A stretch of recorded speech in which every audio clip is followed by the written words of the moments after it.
This is Living Power with Dan Hurst. Now, everything Jesus did, everything you study about Jesus, remember this. Why did Jesus do that? Because it was about giving somebody a new life. Why did Jesus say that? Because it was about giving somebody a new life. Why did Jesus confront this person the way He did? Because it was about giving them a new life. Everything that Jesus did was about giving somebody a new life. And that's exactly why He was headed to Jerusalem, to give you a new life. You say, yeah, I know that. I mean, and so I got saved. Oh, there's more to it than that. There's more to it than that. Romans 5:17 says it this way.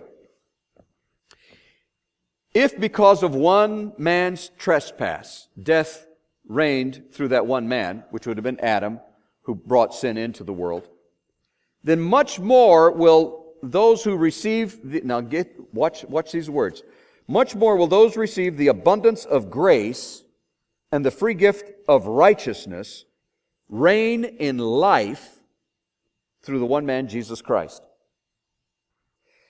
What Paul was saying in Romans was this.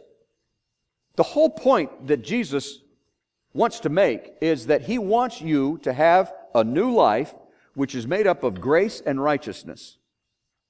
Now, grace, let me give you the definition of grace. You've heard me say this before. Grace is the divine influence on the heart and its reflection in the life. Divine influence on the heart and its reflection in the life. That's the literal definition of the word in the Greek. Divine influence on the heart and its reflection in the life. That's grace.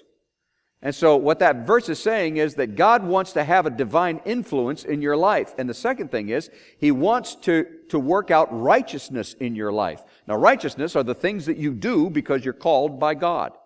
That's what righteousness is. Righteous isn't that you're holy, and I'm a righteous person. That's not what righteousness is. Righteousness is the things that you do because you are called by God. It just means the things that you're called to do, that God wants you to do. And so what God is saying is a new life consists of having a divine influence in your life and having a mission, a ministry, a calling, something that God wants to accomplish in and through your life. So every one of you has a new life given to you when you are saved, but God continues to develop that new life by putting His grace, His divine influence in your life, and giving you works of righteousness, giving you a calling, something that He wants to accomplish in and through your life. For so many of us, we just stop when Jesus died on the cross, and that's where it's over with. And it's true that the very last miracle that Jesus did on earth was for you, dying on the cross. That was about you. But it didn't end there. It started there.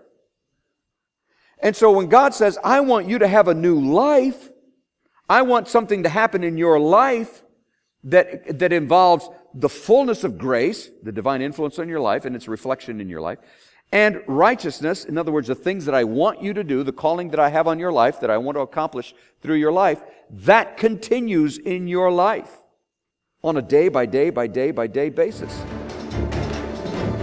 On behalf of Dan Hurst and the Open Class, we want to thank you for watching. We hope it was a blessing.